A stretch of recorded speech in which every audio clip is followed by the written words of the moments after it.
అవన్నీ నేను చీప్గా నేను మాట్లాడను. కానీ వాళ్ళు అన్యాయం జరిగింది అంటే బాధ్యత లేకుండా వెళ్ళడం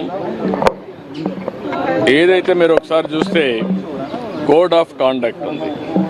కోడ్ ఆఫ్ కాండక్ట్ అనేది రాజకీయ పార్టీలకు వర్తిస్తుంది, కంటెస్ట్ చేసే అభ్యర్థులకు పనిచేస్తుంది, అధికార యంత్రాంగానికి పనిచేస్తుంది.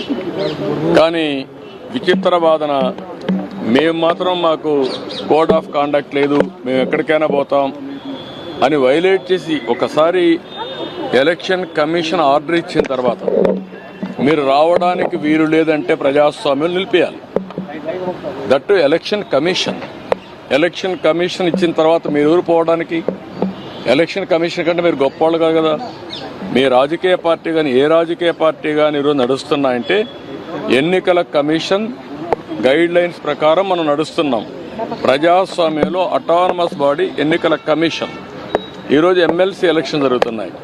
అలాంటి ఎమ్మెల్సీ ఎలక్షన్ జరిగేటప్పుడు కోడ్ ఆఫ్ కాండక్ట్ ఉంది, మీరు రావడానికి వీలు లేదు అని స్పష్టంగా చెప్పిన తర్వాత దాన్ని వైలేట్ చేసి ఆడడం